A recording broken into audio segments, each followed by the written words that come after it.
Try to understand the Max Weber's Wirtzian technology of understanding the other things. What is Wirtzian? Wirtzian refers to the understanding the meaning of actions from the actor's point of view. It is entering into the shoes of the other. दूसरे की दर्द को एहसास करते हुए सत्य को समझने का प्रयास करना. Adopting the research stance requires treating the actor as a subject. Now, इस सेंस से देखा जाए तो किसी दूसरे व्यक्ति के दर्द को एहसास करने का प्रयास करना. वर्स्टियन की एक प्रणाली जिसके अंतर्गत हमें कोशिश करते हैं कि हम दूसरे की व्यवस्था को या दूसरे के दर्द को समझें, उसके कष्ट को भाव में लाएं और जैसा कष्ट उसे है उसको हम एहसास कर लें. यानी एक प्रकार से समझ को विकास करने की प्रक्रिया, समझने का एक एहसास तरीका जिससे हम इस प्रकार से समझें कि हम दूसरों को भी समझाने की क्षमता विकसित कर सके. यह एक जर्मन शब्द है जिसका अर्थ है बोध करना, समझाना, समझना. ट्राइंग टू अंडरस्टैंड अर्थात ऐसी समझ जिससे दूसरों को समझाया जा सके, जिससे हम अदर्स को समझा सके, इतना बेहतर समझे कि हम दूसरों को समझा सके. या किसी भी प्रक्रिया की विवेचनात्मक समझ है. विवेचना का मतलब होता है कि काफी अच्छे से उस पर एनालिसिस करना, गहराई से एक एक बात को क्रिटिसिज्म के अनुसार समझना. क्रिटिसिज्म मतलब गहराई से क्रिटिकल एनालिसिस करना, विवेचना करना उस पर. इस पद्धति में शोधकर्ता स्वयं को पूर्वग्रह से मुक्त होकर, पूर्वग्रह मतलब किसी भी प्रकार की भावना जो उसके अंदर पहले से ही है उसको त्याग कर, जीरो न्यूट्रलाइज होकर, मतलब वैल्यू न्यूट्रलाइज होकर, जीरो थॉट को रखते हुए कोई चीज पहले से हमें प्रभावित कर रही है उसे हटाकर पूरी तरीके से नए दृष्टिकोण से देखने का प्रयास करना, दूसरों के स्थान पर रखना तथा उसके कार्यों को समझना, दूसरों को समझना. तत्पश्चात उसकी वैज्ञानिक तटस्थता करता है, यानी कि वैज्ञानिक रूप से साइंटिफिकली उसको एनालिसिस करता है, साइंटिफिकली न्यूट्रलाइज होकर उसको सोचता है. कर्ता के स्थान पर स्वयं को रखकर संपूर्ण घटना का तटस्थ वैज्ञानिक व्याख्या करना ही बोध है.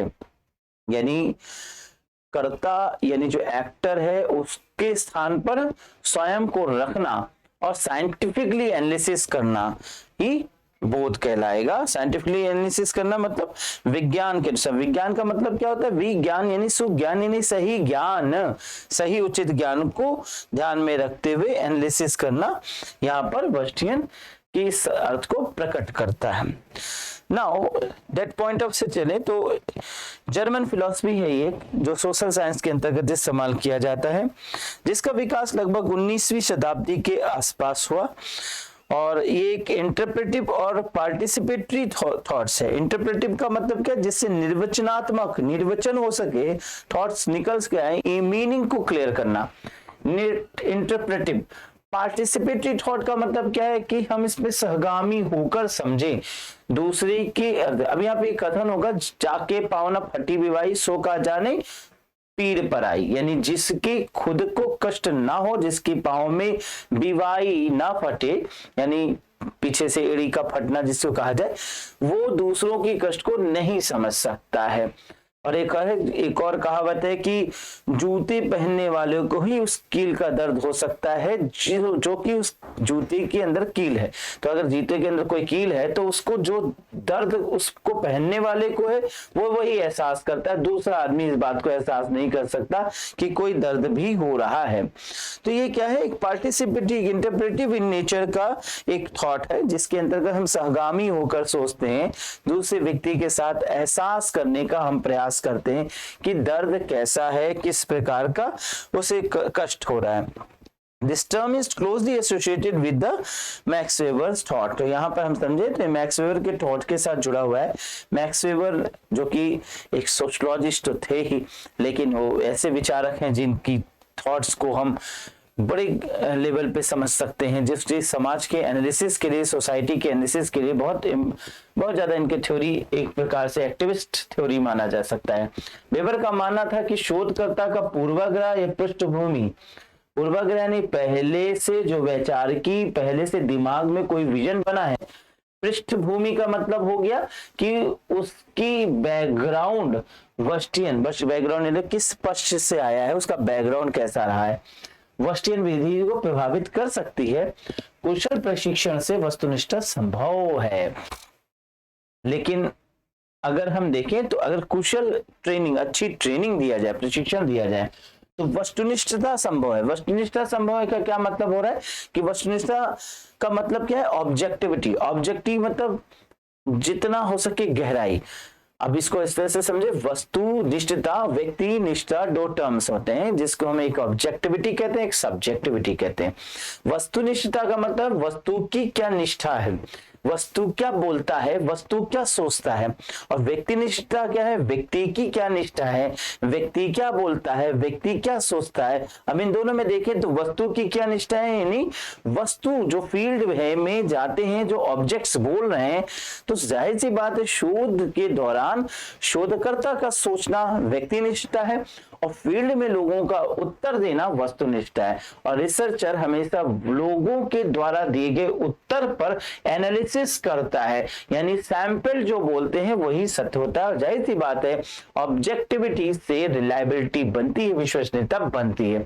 तो यहाँ यही कहने की बात कह रहे हैं कि अगर अच्छा प्रशिक्षण दिया जाए तो पहले से जो मन में बसी हुई बात है, पूर्वाग्रह, और जो भी पृष्ठभूमि से हम आए, ये चीजें हमारे वैचारिकी को प्रभावित नहीं करेंगी और दूसरों को समझने में ये बहुत बड़ा हमारा औजार के रूप में कार्य करेगा। वेबर ने इस शब्द को जन्म नहीं दिया। अब यह बहुत इंपॉर्टेंट बात है, अधिकतर स्टूडेंट्स इस बात को अब एग्जामिनेशन में आता है कि वस्टियन पद्धति तो सीधा एक मार्क कर देते हैं वेबर, मैक्स वेबर, पर वेबर ने इस शब्द को नहीं जन्म दिया। यहाँ ध्यान देने वाली बात है, उन्होंने इस शब्द को शास्त्रार्थ मीमांसा नामक एक अन्य विषय से अपनाया था। एक विषय के रूप में शास्त्रार्थ मीमांसा का प्रमुख प्रयोग बाइबल को समझाने के उद्देश्य से किया जाता था। अब बाइबल को समझाने के उद्देश्य के लिए एक टर्म का प्रयोग किया गया, शास्त्रार्थ मीमांसा। मीमांसा का मतलब होता है मेटा, और यहाँ पे मेटा कॉग्निशन कहेंगे, जो किसी शास्त्र को समझने के लिए या किसी एपिक को समझने के लिए अपनाया जाता था। मेटा कॉग्निशन एक अपलिफ्ट लेवल ऑफ थॉट है, यानी एक ऐसा समझ का विकास है जिससे कि आप किसी भी चीज को गहराई से या परे दृष्टि से देख सकते हैं। तो यह एक सिद्धांत था जो कि बाइबल को समझने के लिए प्रयोग किया जाता था। एक विषय के रूप में शास्त्रार्थ मीमांसा न सिर्फ प्रकाशित लेखनी के रूप में समझने का प्रयास करती है, बल्कि उस लेखनी को लिखते समय लेखक के मनादेशों को भी समझने का प्रयास करती है। तो ऐसी टेक्नोलॉजी है जिसमें कहा गया कि हम जब कोई चीज स्टडी कर रहे हैं तो उसकी स्टडी करने के दौरान हम इस चीज का एहसास करें कि लेखक ने किस विचारों के या किन भावों के साथ इन तर्कों को लिखा है, यानी समझने का एक नजरिया, सोचने का एक दृष्टिकोण जो परा दृष्टि को अपनाता है, मेटाकॉग्निशन लेवल पर जाता है किसी चीज को सोचने के लिए। वेबर के अनुसार वस्टियन पद्धति का प्रयोग समाजशास्त्र में किसी भी सामाजिक क्रिया की विवेचनात्मक समझ को प्राप्त करने के उद्देश्य से किया जा सकता है। पहली बात तो समाजशास्त्री थी, दूसरी बात सामाजिक क्रिया की बात करते हैं। सामाजिक क्रिया क्या है ये भी बता देते हैं। सामाजिक क्रिया, समाज का अर्थ होता है दो या दो से अधिक व्यक्तियों के द्वारा निर्मित एक हम की भावना के साथ कुछ लोगों का समूह जिनमें आपसी अंडरस्टैंडिंग, म्यूचुअल अंडरस्टैंडिंग, समझ का विकास पाया जाता है। क्रिया, एक्शन, तो लोगों के बीच में, समाज में जो भी अंतर क्रिया हो रही, इंटरेक्शन हो रहा है, उसे हम क्रिया कह सकते हैं। लेकिन ऐसी क्रिया जिसका कुछ अर्थ निकलता है उसे हम सामाजिक क्रिया कहते हैं। तो यहाँ पे वेबर का कहना था कि सामाजिक क्रियाओं का विवेचनात्मक समझ, यानी उसका एनालिसिस, उसका एनालिटिकल अंडरस्टैंडिंग को प्राप्त करने में ये मदद करता है। तो ऐसे सिद्धांत है जिसमें हम किसी चीज को देखें तो उसके प्रति हम अंदर से सोचें कि अगले व्यक्ति को इसमें कैसा कष्ट होता है, उसके एहसास को हम समझने का प्रयास करें, और इस समझ के साथ, इस प्रयास के साथ जब हम किसी चीज को समझेंगे तो सही अर्थ को निकाल सकेंगे। इस पद्धति में शोधकर्ता स्वयं को पूर्वग्रह से मुक्त होकर दूसरों के स्थान पर रखता है तथा उसके कार्यों को समझता है, निबोध करता है, तत्पश्चात उसको वैज्ञानिक तटस्थ करता चलता है, यानी वैज्ञानिक तटस्थ करता चलता है, साइंटिफिकली उसे न्यूट्रलाइज करता चलता है, स्थिर उसको होता चलता है। कर्ता के स्थान पे स्वयं को रखकर संपूर्ण घटना का तटस्थ वैज्ञानिक व्याख्या करना ही बोध है। समझ का मतलब क्या है? बोध मतलब अंडरस्टैंडिंग। समझ का तात्पर्य होता है कर्ता के स्थान पे स्वयं को रखना, एक्टर के प्लेस पे खुद को प्लेस करना और संपूर्ण तत्व का व्याख्या करना, यहाँ पर समझ कहा जा सकता है। वेबर का मानना था कि शोधकर्ता की पूर्वाग्रह या पृष्ठभूमि वर्स्टियन विधि को प्रभावित कर सकती है, परंतु कुशल प्रशिक्षण से वस्तुतः संभव है।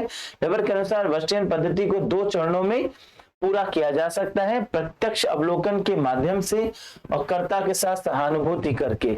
तो भाई एक तो हम खुद ही अवलोकन कर ले और दूसरा है कि दूसरे के साथ हम सहानुभूति रख लें तो भी हम किसी चीज को समझ सकते हैं।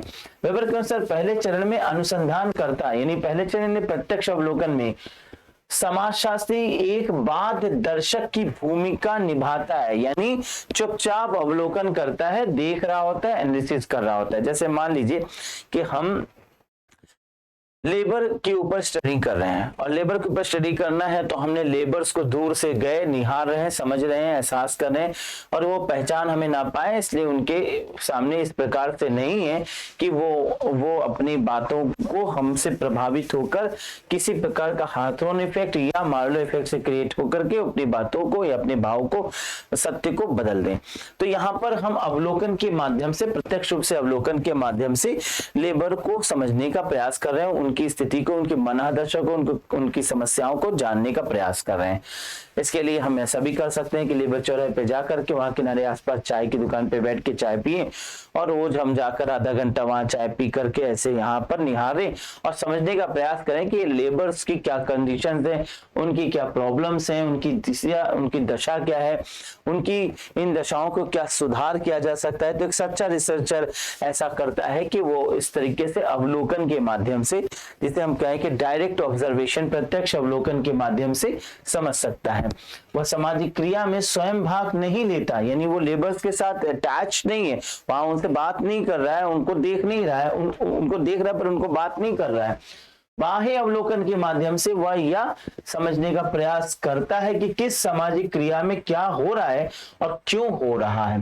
तो बस केवल एनालिसिस करता है, दूर से इन बातों को समझने का प्रयास करता है कि जो कहा जा रहा है उसका क्या अर्थ है और क्यों हो रहा है। बस वो अवलोकन कर रहा है, प्रत्यक्ष अवलोकन के माध्यम से चीजों को समझने का प्रयास कर रहा है। आगे की बात है, सेकंड कंडीशन की बात करेंगे, जब कर्ता के साथ सहानुभूति करके दूसरे चरण में अनुसंधान करता कर्ता के साथ सहानुभूति स्थापित करता है, अर्थात कल्पना के माध्यम से समाजशास्त्री अपने आप को कर्ता के स्थान पर स्थापित करता है, अपने आप को कर्ता के स्थान पर स्थापित कर समाजशास्त्री समझने का प्रयास करता है कि यदि वह कर्ता के स्थान पर होता तब स्वयं क्या करता। तो अभी तो सिर्फ देख रहा था, लेकिन अब वो एहसास करना शुरू करता है कि अगर मैं एक लेबर होता तो मैं क्या करता, मैं उसके स्थान पर बैठूं तो उसके दर्द के अकॉर्डिंग मुझे कैसा एहसास होता और मैं इसका क्या रिएक्शन करता। वेबर के अनुसार इस पद्धति में प्रयोग किए जाए दोनों ही चरणों में प्राप्त ज्ञान के सम्मिश्रण से एक सामाजिक क्रिया का पर्याप्त ज्ञान प्राप्त किया जा सकता है।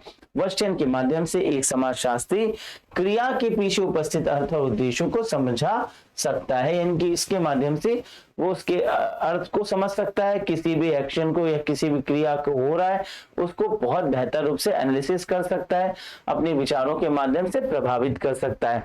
तो समझने का एक तरीका, समझ का एक ऐसा तरीका जिसके माध्यम से वो बेहतर रूप से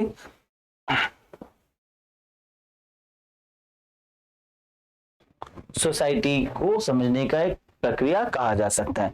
तो वर्स्टियन क्या है? एक अंडरस्टैंडिंग लेवल, मूल बातों को समझे तो भाई वर्स्टियन क्या है?